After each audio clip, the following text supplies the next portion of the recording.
Cuarto capítulo. Y esta es la segunda parte. El aura humana. Los milagros no se producen en contradicción con la naturaleza, sino solo en contradicción con lo que conocemos de la naturaleza. Cita de San Agustín. Introducción. La experiencia personal. Cuando nos permitimos desarrollar nuevas sensibilidades, empezamos a ver un mundo totalmente distinto. Comenzamos a prestar más atención a aspectos de la experiencia que antes pudieron antojarse periféricos.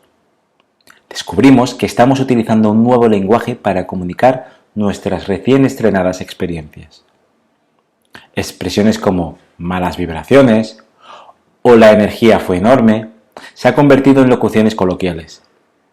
Empezamos a advertir y a conceder más credibilidad a las experiencias tales como conocer a alguien que instantáneamente nos cae bien o mal. Nos gustan sus vibraciones. Podemos decir cuando nos está mirando alguien y levantar la vista para ver quién es. Podemos tener la sensación de que algo va a pasar y ocurre realmente. Empezamos a prestar oídos a nuestra intuición. Sabemos cosas, aunque no siempre percibimos el modo en el que llegamos a hacerlas. Tenemos la sensación de que un amigo se siente de determinada forma o que necesita algo, y cuando nos esforzamos por satisfacerlo, descubrimos que teníamos razón. A veces, cuando discutimos con alguien, podemos sentir como si extrajeran algo de nuestro plexo solar, o como si nos estuvieran apuñalando, o tal vez como si nos dieran un puñetazo en el estómago. Por otra parte, hay ocasiones en las que nos sentimos rodeados de amor, de cariño, bañados en un mar de dulzura, bendiciones y luz. Todas estas experiencias tienen una realidad en los campos energéticos. Nuestro viejo mundo de sólidos bloques de hormigón está rodeado y penetrado por un mundo fluido de energía radiante e incesante de movimiento, constantemente cambiante como el mar. En mis observaciones a lo largo de los años he visto los resultados de estas experiencias como formas situadas dentro del aura humano, que consiste en los componentes observables y mesurables del campo energético que rodea el cuerpo y penetra en él. Cuando alguien ha sentido un flechazo de amor, la flecha resulta literalmente visible para el clarividente. Cuando tiene la sensación de que algo está siendo arrancado de su plexo solar, por lo general es así, el clarividente puede verlo. También podrá hacerlo el lector, llegado el momento, si sigue su intuición y desarrolla sus sentidos. Para el desarrollo de esta elevada percepción sensorial, resulta útil considerar las enseñanzas que han obtenido ya los científicos modernos en el estudio del mundo de los campos de energía dinámica.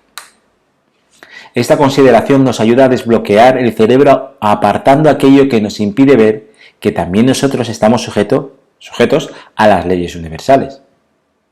La ciencia moderna nos dice que el organismo humano no es una mera estructura física formada por moléculas, sino que también las personas, como todo lo demás, estamos constituidas por campos energéticos.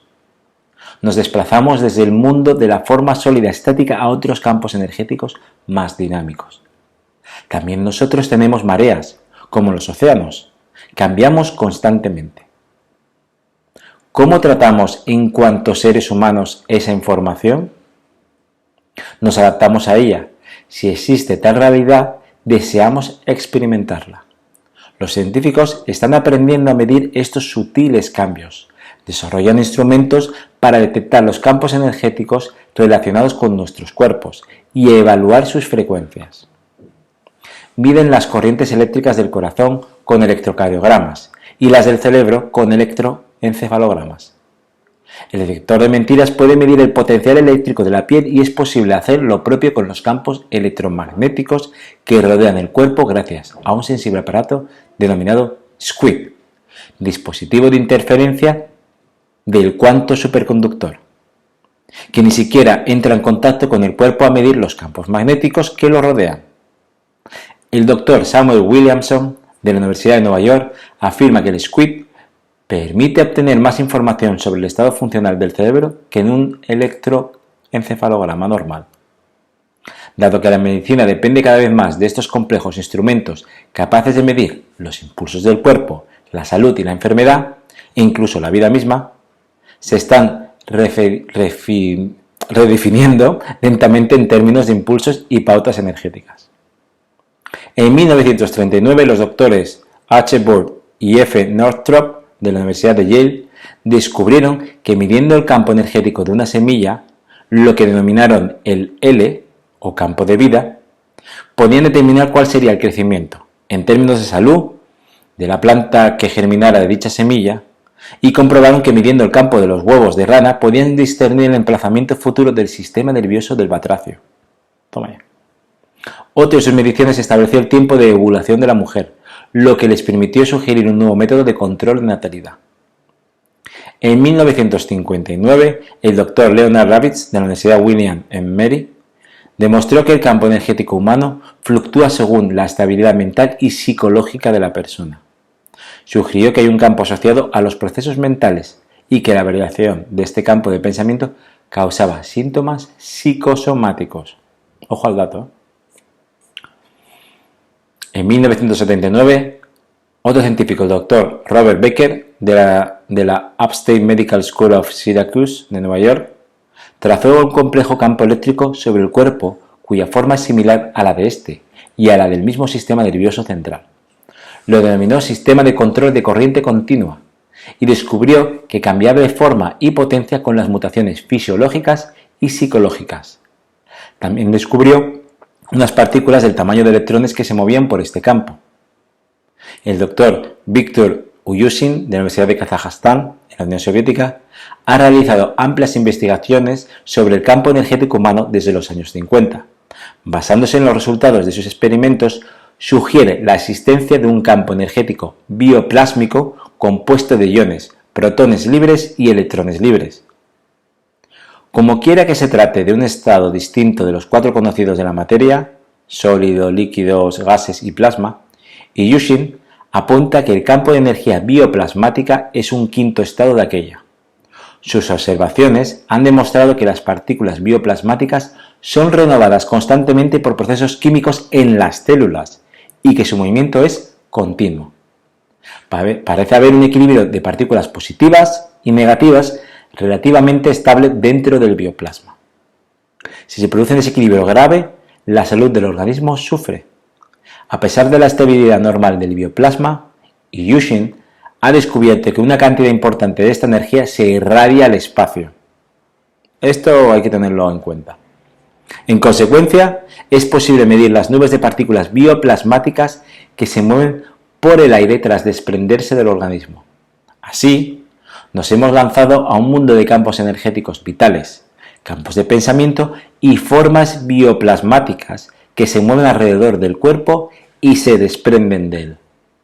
Nos hemos convertido en el propio bioplasma vibrante e irradiante. No obstante, si repasamos la literatura, veremos que esto no es nuevo.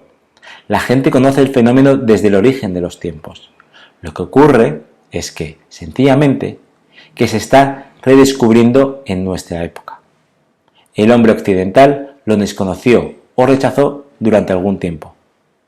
Aquel en que los científicos se concentraron en el conocimiento de nuestro mundo físico. A medida que se ha desarrollado este conocimiento y la física newtoniana ha cedido su puesto a las teorías de la relatividad, la electromagnética y las partículas, cada vez somos más capaces de comprender la relación existente entre las descripciones objetivas científicas de nuestro mundo y el otro, el de la experiencia humana subjetiva. Paralelismo entre la forma en que vemos la realidad y a nosotros mismos y la perspectiva científica occidental. Somos el producto de la herencia científica occidental en mayor grado del que nos gustaría asumir o admitir. El modo en el que hemos aprendido a pensar y muchas de nuestras autodefiniciones se basan en los mismos modelos científicos utilizados por la física para descubrir el universo material. Ofrezco en esta sección una breve exposición sobre los cambios por los que ha pasado la descripción científica del mundo físico y sobre el modo en el que esta descripción se corresponde con los cambios en nuestras autodefiniciones. Es importante recordar que una de las bases del método científico occidental consiste en hallar la concordancia entre las pruebas matemáticas y experimentales. Si no logras encontrar la concordancia, el físico buscará otra teoría hasta que dichas pruebas existan y expliquen una serie de fenómenos.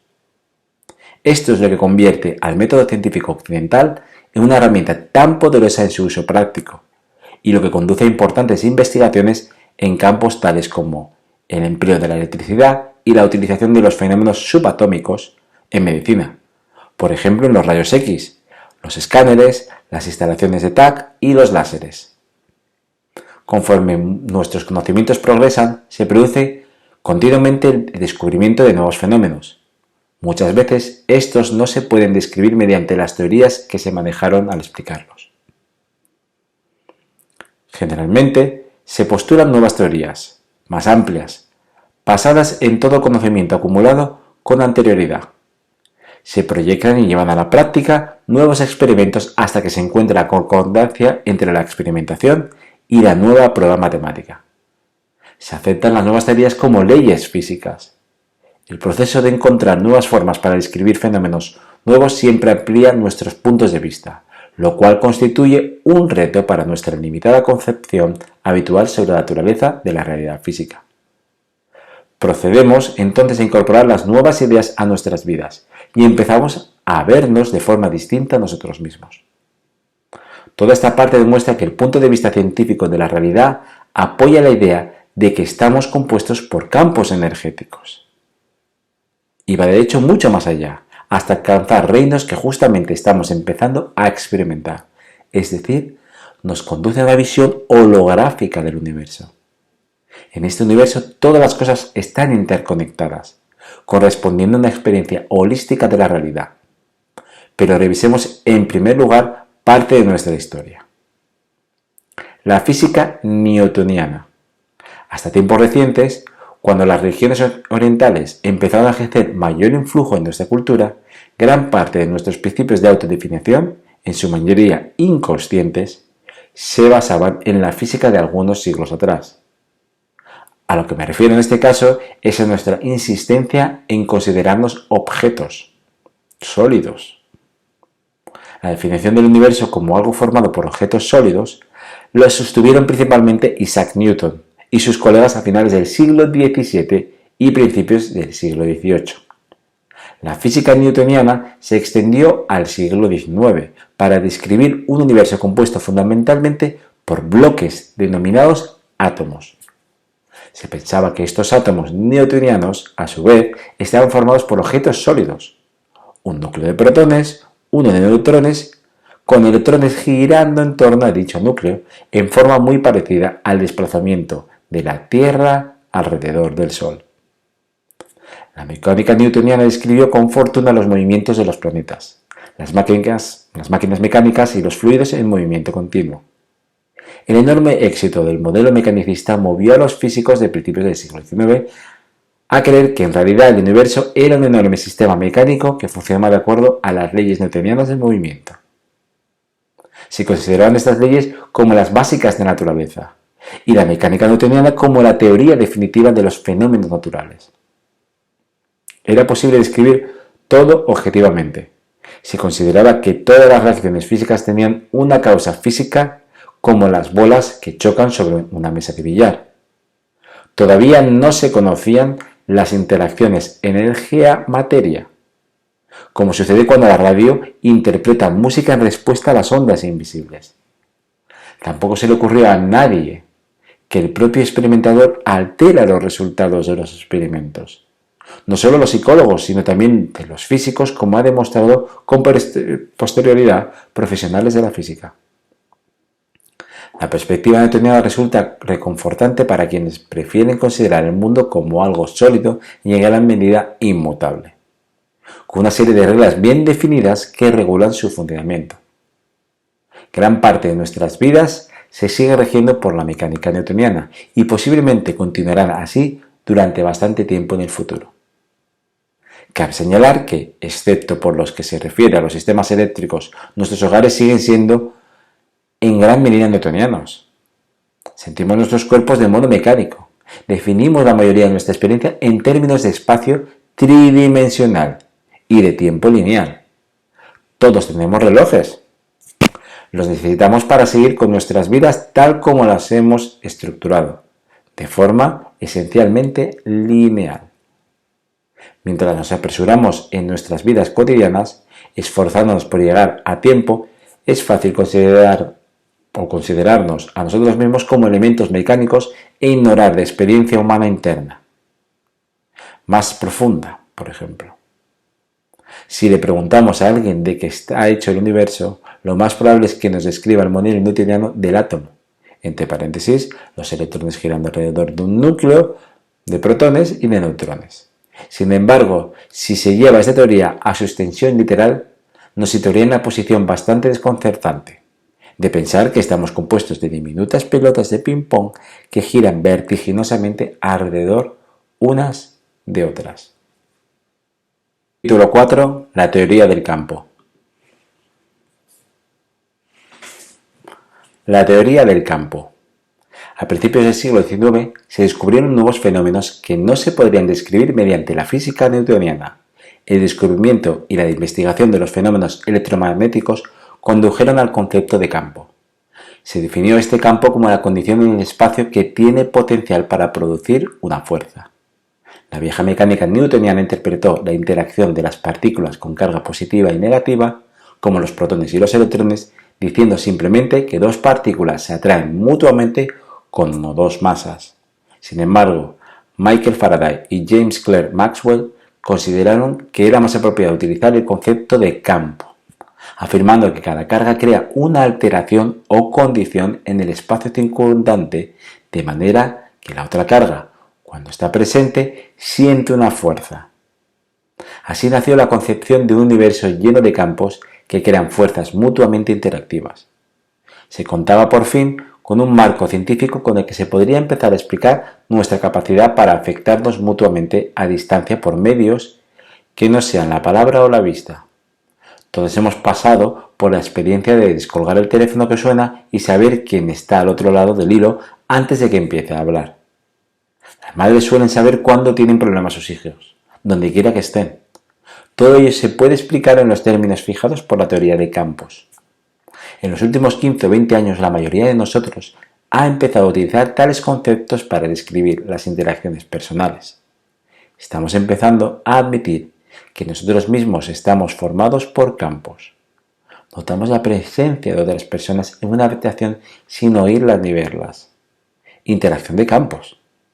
Hablamos de buenas o malas vibraciones, de enviar energía a otros o de leer pensamientos de terceros. Sabemos inmediatamente si nos gusta o nos disgusta a alguien, si nos llevaremos bien con esa persona o si chocaremos con ella. Este saber se puede explicar por la presencia o la ausencia de armonía en nuestras interacciones de campos. La relatividad. En 1905, Albert Einstein publicó su teoría especial de la relatividad, con la que invalidó todos los conceptos principales de la visión newtoniana del mundo. Según la teoría de la relatividad, el espacio no es tridimensional y el tiempo tampoco es una entidad aparte, sino que ambos están íntimamente conectados y forman un continuo tetradimensional, el espacio-tiempo. Por lo tanto, nunca podemos hablar de espacio sin tiempo, y viceversa. Además, no existe flujo universal del tiempo, es decir, el tiempo no es lineal ni absoluto. El tiempo es relativo. Ello significa que dos observadores ordenarán los acontecimientos en el tiempo de forma distinta si se mueven con velocidades diferentes en relación con los acontecimientos observados. Por tanto, todas las mediciones que impliquen espacio y tiempo pierden su importancia absoluta. Tanto tiempo como espacio se convierten simplemente en elementos para describir los fenómenos. Según la teoría de la relatividad de Einstein, en determinadas condiciones dos observadores pueden incluso ver dos acontecimientos en tiempos inversos. Es decir, para el observador 1, el acontecimiento A se producirá antes que el B, mientras que para el observador 2, el acontecimiento B tendrá lugar antes que el A. Por tanto, el tiempo y el espacio son tan básicos para la descripción de los fenómenos naturales y para la de nosotros mismos, que su modificación implica un cambio en todo el marco que empleamos en la percepción de la naturaleza. Todavía no hemos integrado esta parte de la relatividad de Einstein en nuestras vidas. Por ejemplo, cuando captamos la señal psíquica de un amigo que se halla en dificultades, comprobamos la hora y llamamos a dicha persona para ver si está bien. También deseamos saber si sufrió un determinado accidente a fin de dar validez a nuestra visión. Cuando nos dice que no ha sucedido nada, llegamos a la conclusión de que la imaginación nos ha hecho una mala pasada e invalidamos nuestra experiencia. Esta es la filosofía newtoniana. Tenemos que comprender que el fenómeno que estamos experimentando no puede ser explicado por la mecánica newtoniana y que estamos haciendo uso de esta mecánica para dar validez a nuestra experiencia suprasensorial. Dicho de otro modo, lo que vivimos fue una experiencia real. Como el tiempo no es lineal, puede haber sucedido ya o estaba ocurriendo en el momento en que lo vimos o quizás se produzca en el futuro. Puede, incluso que se trate de una probabilidad que no llegue a manifestarse. Pero el hecho de que no haya sucedido en el tiempo en el que tratamos de relacionarlo no demuestra, en modo alguno, que nuestro discernimiento sobre la posibilidad estuviera equivocado.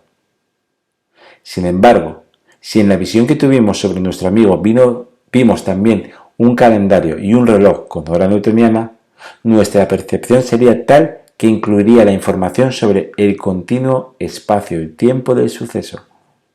De este modo, sería más fácil de verificar la realidad física newtoniana. Ha llegado el momento de dejar de invalidar la experiencia que queda fuera de nuestra forma newtoniana de pensar y de ensanchar nuestro marco de la realidad. Todos hemos sentido el paso del tiempo o la pérdida de la noción del mismo. Si logramos la suficiente eficacia en la observación de nuestros estados de ánimo, podemos comprobar que nuestro tiempo varía con los cambios de humor y con la experiencia por la que estamos pasando. Por ejemplo, nos damos cuenta de que el tiempo es relativo cuando experimentamos un periodo muy largo y aterrador justo antes de que se estrelle nuestro coche o de que se aparte por milímetros del choque con otro que viene en dirección opuesta. Este tiempo, medido en el reloj, es de unos cuantos segundos. Sin embargo, para nosotros parece que si el tiempo se hubiera hecho más lento. El tiempo experimentado no es susceptible de ser medido con un reloj, pues este es un artilugio newtoniano diseñado por mecánicos newtonianos para medir el tiempo lineal. Nuestra experiencia existe fuera de ese sistema newtoniano. Muchas veces se nos ha presentado el caso de que nos encontramos con alguien después de varios años de separación y sentir lo mismo que si lo hubiéramos visto ayer. En la terapia regresional, muchas personas han experimentado sucesos de su infancia como si estuvieran produciéndose en el presente. También descubrimos que nuestra memoria ha ordenado los acontecimientos en una secuencia distinta a la de alguna otra persona que también los haya vivido. Entre paréntesis, puede comparar sus recuerdos infantiles con los de sus hermanos. La cultura nativa americana, que carecía de relojes para crear un tiempo lineal, dividía este en dos aspectos: el ahora y todos los demás momentos. Los aborígenes australianos también tienen dos clases de tiempo: el tiempo que están pasando y el gran tiempo. Lo que ocurre en el gran tiempo tiene secuencias, pero no se puede fechar. Lawrence Lesham, a través de sus experiencias con clarividentes, ha definido dos tiempos: el tiempo normal y el tiempo del clarividente. Así se denomina la calidad del tiempo experimentado por los videntes cuando emplean sus dones. Es similar al gran tiempo. Lo que sucede tiene una secuencia, pero solo se puede ver desde la posición de ser o experimentar dicho flujo secuencial. Tan pronto como el clarividente trata de interferir de forma activa en la secuencia de acontecimientos de la que es testigo, se ve arrojado inmediatamente de vuelta al tiempo lineal, y ya no vuelve a presenciar sucesos que se salgan del marco del aquí y ahora. A continuación, debe centrar de nuevo su atención en el tiempo del clarividente, no se entienden muy bien las reglas que regulan este movimiento de un marco de tiempo a otro. En su mayoría, los clarividentes son inducidos a leer un marco de tiempo determinado de la vida actual o pasada de una persona de acuerdo con las necesidades de ésta. Algunos clarividentes pueden centrarse en cualquier marco de tiempo que se les solicite. El continuo espacio y tiempo de Einstein indica que la aparente linealidad de los acontecimientos depende del observador. Todos estamos plenamente dispuestos a aceptar las vidas pasadas como vidas físicas literales, que han sucedido en el pasado en un escenario físico como este. Nuestras vidas pasadas pueden estar sucediendo ahora mismo en un continuo espacio-tiempo diferente. Muchos hemos experimentado vidas pasadas y sentimos sus efectos como si se hiciera o como si hubiera pasado poco tiempo. Sin embargo, rara vez hablamos de la forma en que nuestras vidas futuras están afectando a la que estamos experimentando justamente aquí y ahora. Al vivir nuestra vida presente, lo más probable es que estemos recibiendo nuestra historia personal, tanto pasada como futura. Otra consecuencia importante de la relatividad de Einstein es la comprensión del hecho de que la materia y la energía son intercambiables. La masa no es más que una forma de energía. La materia es simplemente energía que ha perdido velocidad o se ha cristalizado. Nuestros cuerpos son energía. De eso precisamente trata este libro. He presentado en sus páginas el concepto de cuerpos energéticos, pero no he subrayado que nuestro cuerpo físico también es energía. Paradoja. En los años 20, la física se desplazó hacia una extraña e inesperada realidad, la del mundo subatómico. Cada vez que los científicos interrogaban a la naturaleza en un experimento, la respuesta que recibían era paradójica. Y cuanto más pretendían resolver la situación, más fuerza cobraba la paradoja. Los físicos terminaron por comprender que la paradoja forma parte de la naturaleza intrínseca del mundo subatómico sobre el que se fundamenta toda nuestra realidad física. Por ejemplo, se puede realizar un experimento que demuestre que la luz es una partícula, pero si se introduce un pequeño cambio, se demostrará que la luz es una onda. Por tanto, para descubrir el fenómeno de la luz hay que emplear ambos conceptos, el de onda y el de la partícula. De este modo pasamos a un universo basado en la dualidad de dos conceptos.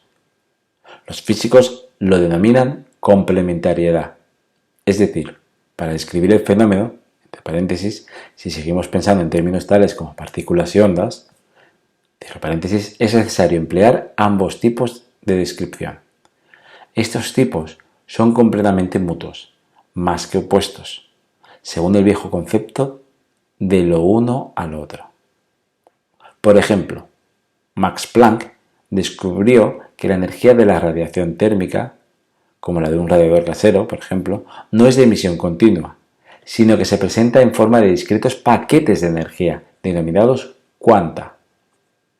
Einstein postuló que todas las formas de radiación electromagnética pueden aparecer no solo en forma de ondas, sino también como cuantos. Estos cuantos luminosos o paquetes de energía han sido aceptados como auténticas partículas. Llegados a este punto, una partícula, que es la definición más afín a la de una cosa, es un paquete de energía.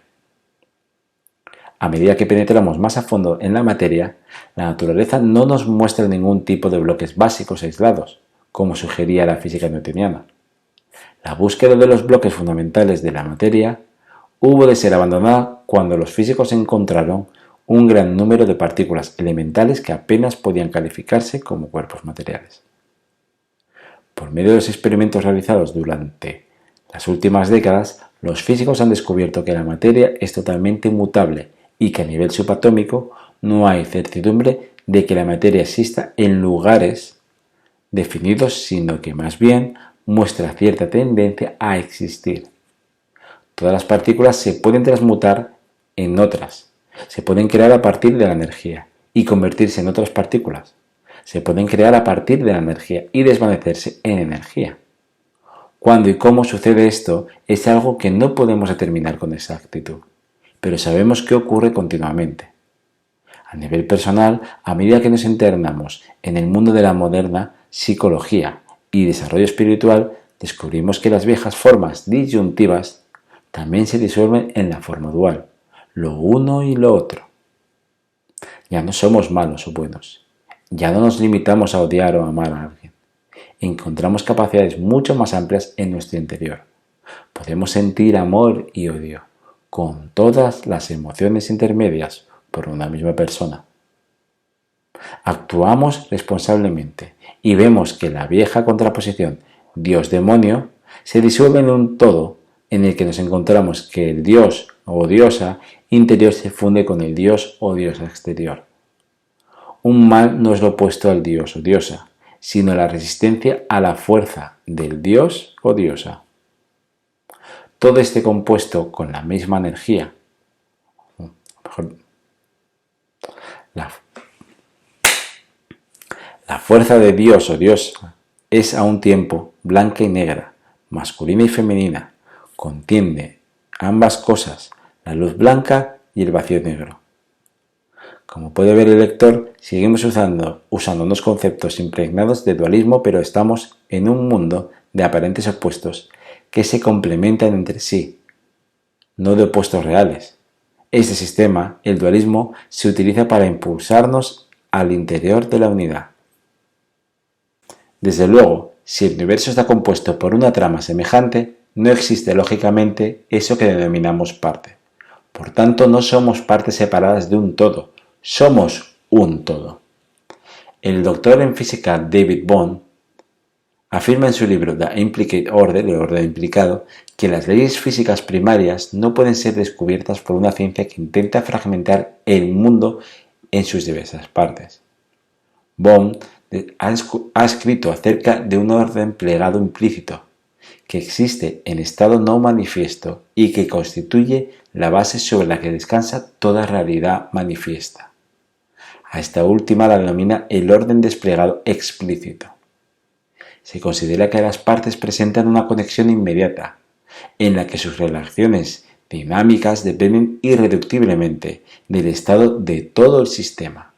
Así somos conducidos a una nueva noción de integridad no fragmentada, que niega la idea clásica de la analizabilidad del mundo en partes existentes de forma separada e independiente.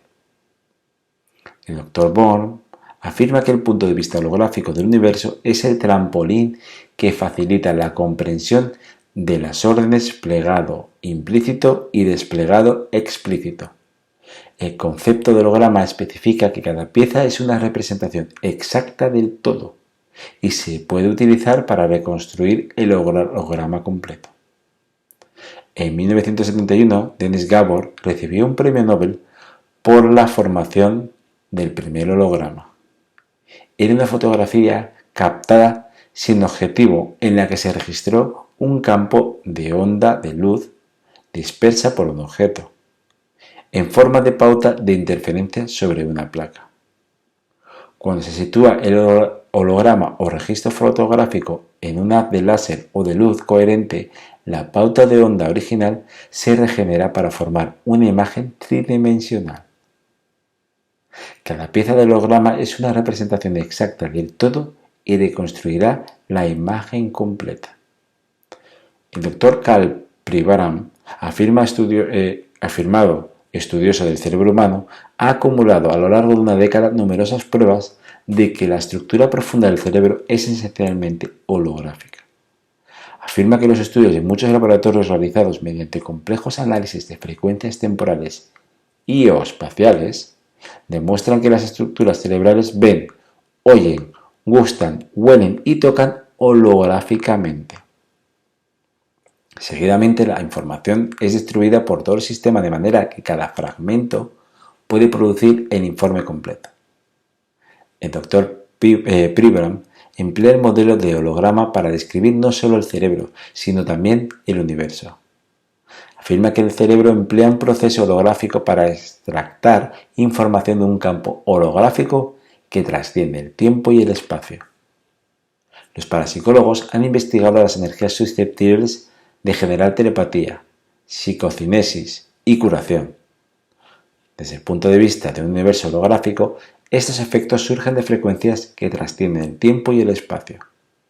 No tienen que ser transmitidas, son potencialmente simultáneas y están en todas partes. Cuando nos referimos en este libro a los campos energéticos, utilizaremos términos que pueden resultar arcaicos desde el punto de vista de los investigadores especializados. El fenómeno del aura se encuentra claramente dentro y fuera del tiempo lineal y del espacio tridimensional. Como en los casos clínicos que hemos presentado, yo vi los sucesos de pubertad de Ed cuando se rompió el coxis, porque llevaba consigo esa experiencia en su campo energético. La flecha del amante se puede percibir en el campo energético actual. Aunque el clarividente puede retrotraerse aparentemente en el tiempo y ser testigo del acontecimiento en el momento de producirse, muchísimas de las experiencias relatadas en este libro requieren más de 3 dimensiones para ser explicadas. Muchas de ellas parecen resultar instantáneas. La capacidad de ver en el interior del cuerpo a cualquier nivel con resolución variable implica el uso de dimensiones adicionales. La capacidad que se precisa para percibir sucesos del pasado mediante el sencillo procedimiento de solicitar información o para ver un acontecimiento probable y cambiarlo mediante la intervención en el proceso curativo podría implicar un tiempo no lineal. La capacidad para ver un suceso que se producirá en el futuro va más allá del tiempo lineal. Al emplear el concepto de los campos para describir el aura, nos encontraremos impregnados de dualismo, es decir, separaremos el campo de nosotros y lo observaremos como un fenómeno que existe como parte nuestra. Utilizaremos términos como mi campo y su aura, etc. Ello obedece a pautas dualistas. Debo disculparme por ello y decir que, francamente, a estas alturas soy totalmente incapaz de impartir estas experiencias sin recurrir a los viejos moldes.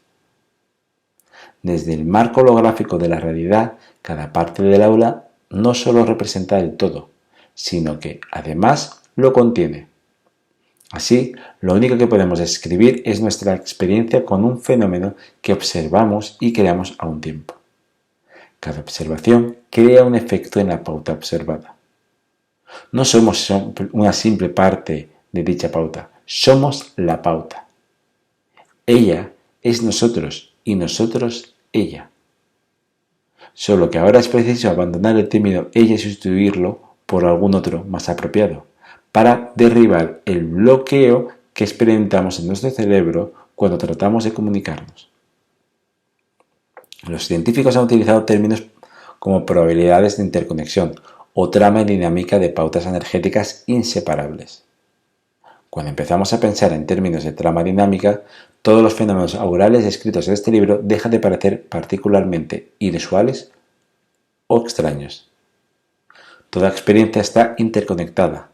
Por tanto, si tomamos conciencia de ello y acogemos esa interconectividad en nuestros procesos cognitivos, podemos ser conscientes de que todos los acontecimientos con independencia del tiempo.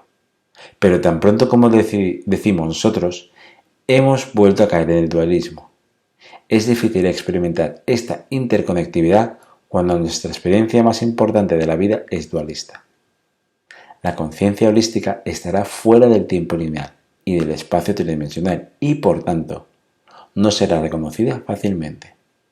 Hemos de practicar la experiencia holística para ser capaces de reconocerlo. La meditación es la forma de trascender los límites de la mente lineal y permite que la interconectividad se convierta en una realidad experimental. Es muy difícil comunicar dicha realidad con palabras, ya que utilizamos estas en forma lineal. Necesitamos desarrollar un vocabulario mediante el cual podamos conducirnos mutuamente a estas experiencias. En la meditación zen japonesa, los maestros ofrecen una breve frase a sus discípulos para que se concentren en ella. La frase denominada koan está concebida para ayudar a los estudiantes a trascender su pensamiento lineal. He aquí una de mis favoritas. ¿Cuál es el sonido de una mano que golpea? Mi reacción ante esta conocida koan es encontrarme a mí misma extendiéndome hacia el interior del universo, en una pauta de sonidos nunca oídos que parece fluir eternamente. Conectabilidad superluminal. En la actualidad, los científicos están encontrando, mediante procedimientos matemáticos y experimentales, signos evidentes de conectabilidad inmediata y universal. En 1964, el físico J. S. Bell dio a conocer una prueba matemática denominada teorema de Bell. El teorema apoya matemáticamente el concepto de que las partículas están conectadas según principios que trascienden el tiempo y el espacio, de manera que cualquier cosa que le suceda a una partícula afecta a las demás. Este efecto es inmediato y no necesita tiempo para transmitirse. La teoría de la relatividad de Einstein decía que es imposible que una partícula viaje a una velocidad mayor que la de la luz. Según el teorema de Bell, los efectos pueden ser superluminales, es decir, más rápidos que la velocidad de la luz. El teorema de Bell ha sido respaldado por la experimentación. Nos estamos refiriendo a un fenómeno que se mantiene al margen de la teoría de la relatividad de Einstein. Estamos tratando de dar un paso hacia adelante respecto a la dualidad onda-partícula. Por tanto, vemos una vez más que a medida que avance la técnica de los equipos científicos, permitiéndonos profundizar en la materia con una sensibilidad más elevada, encontraremos fenómenos que no se pueden explicar por medio de las teorías actuales. Cuando se produjo este tipo de profundización, a finales del siglo XIX, el descubrimiento de la electricidad revolucionó el mundo y nos hizo pensar con mayor profundidad que todavía de quiénes somos. Cuando volvió a suceder en los años 40, la energía atómica revolucionó el mundo. Parece que en la actualidad nos encaminamos a un periodo de tremendo cambio. Si los físicos aprenden la forma en que actúa esta conectabilidad instantánea, cabe pensar que aprenderíamos a captar conscientemente nuestras conexiones instantáneas con el mundo y entre nosotros. Esto, evidentemente, revolucionaría la comunicación, además de cambiar radicalmente nuestra forma de interactuar. La conexión instantánea podría aportarnos la capacidad de leer el pensamiento de los demás, cada vez que lo deseáramos. Podríamos saber qué nos pasa a cada uno y tratar de entendernos más profundamente. Además, podremos ver con mayor claridad cómo y en qué medida afectan al mundo, mucho más de lo que habíamos pensado antes. Nuestros pensamientos y nuestros sentimientos que lo podemos englobar en campos energéticos y nuestras acciones. Campos morfogénicos. En su libro A New Science of Life, Rupert Sheldrake afirma que todos los sistemas están regulados no solo por los factores energéticos y materiales conocidos, sino también por campos invisibles de organización. Estos campos generan elementos causativos, toda vez que sirven de patrones para la forma y el comportamiento. Carecen de energía, en el sentimiento normal del término, porque su efecto va más allá de las barreras de tiempo y espacio que normalmente se aplican a la energía. Es decir, su efecto tiene una misma fuerza a larga y a corta distancia. Según esta hipótesis, cuando el miembro de una determinada especie aprende algún comportamiento nuevo, se cambia el campo causativo de dicha especie, siquiera sea ligeramente. Si se repite el comportamiento durante tiempo suficiente, su resonancia mórfica afecta a toda la especie. Sheldrake denominó a esta matriz invisible campo morfogenético. De morfos, forma y génesis creación. La acción de este campo implica la acción a distancia, tanto en espacio como en tiempo. Más que una forma que es determinada por las leyes físicas al margen del tiempo, depende de la resonancia mórfica que atraviesa el tiempo. Quiere ello decir que los campos mórficos se pueden propagar a través del espacio y el tiempo, y que los acontecimientos pasados pueden influir sobre otros sucesos en cualquier otro lugar. Liam Watson, nuestro ejemplo de ello en su libro Life Tide, The Biology of Consciousness, en el que describe lo que ahora se conoce genéricamente como el principio del centésimo mono. Watson comprobó que después de que un grupo de monos aprendiera un nuevo comportamiento, sus congéneres de otras islas próximas, sin medios normales de comunicación, también aprendieron repentinamente dicho comportamiento sin que en ningún momento se produjeran contactos directos. El doctor David Bohm afirma en la revista Revisions que ese mismo efecto es aplicable a la física cuántica. Según Bohm, el experimento de Einstein-Podolsky-Rosen demostró la posibilidad de conexiones no locales, es decir, sutiles conexiones de partículas distantes. En consecuencia, la integración del sistema sería tal que no se podría atribuir el campo formativo exclusivamente a una partícula, sino al total. Así que algo que le suceda a partículas distantes puede afectar al campo formativo de otras. Bohm continúa afirmando que la noción de las leyes intemporales que regulan el universo no parece sostenerse, porque el tiempo en sí mismo es parte de la necesidad que desarrolló. Rupert Sheldrake llega en el mismo artículo a la siguiente conclusión. Por tanto, el proceso creativo que provoca el nuevo pensamiento, a través del cual se realizan nuevas entidades globales, es similar en ese sentido a la realidad creativa que da lugar a nuevos entes totales en el proceso evolucionista. Se podría considerar que el proceso creativo es un desarrollo sucesivo de totalidades más complejas y de mayor nivel, a través de cosas previamente separadas que se conectan entre sí. Realidad multidimensional. Jack Sarfati, también investigador físico, sugiere en Psychoenergetic Systems que la forma en la que puede existir la interconectividad superluminal se relaciona con un plano más elevado de la realidad. Sugiere que las cosas están más conectadas o los acontecimientos más correlacionados, en un plano de realidad situado por encima de nuestro, y que las cosas de dicho plano se encuentran conectadas a través de otro plano todavía más alto. Así, al llegar a un nivel superior, podremos entender la instantaneidad con la que opera la conectividad.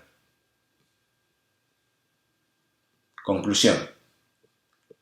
Los físicos dicen que no existen entidades esenciales que constituyan la materia, pues el universo es un todo inesperable, una vasta trama de probabilidades que se entretejen.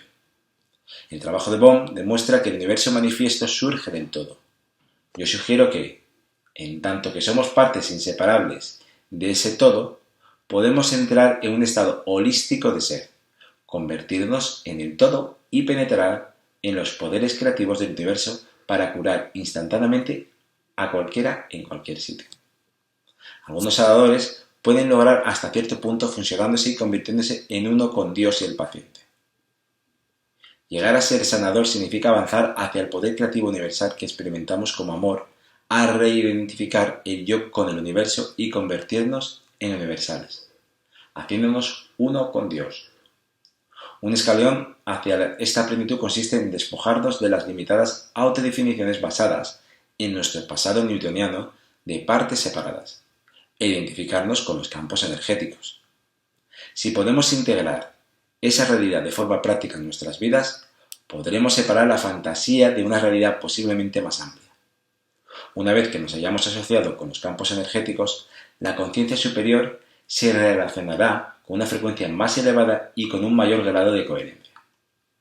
Mediante el modelo de Sarfati empezamos a ver un mundo muy semejante al que se describe más adelante: el mundo del aura y el campo energético universal.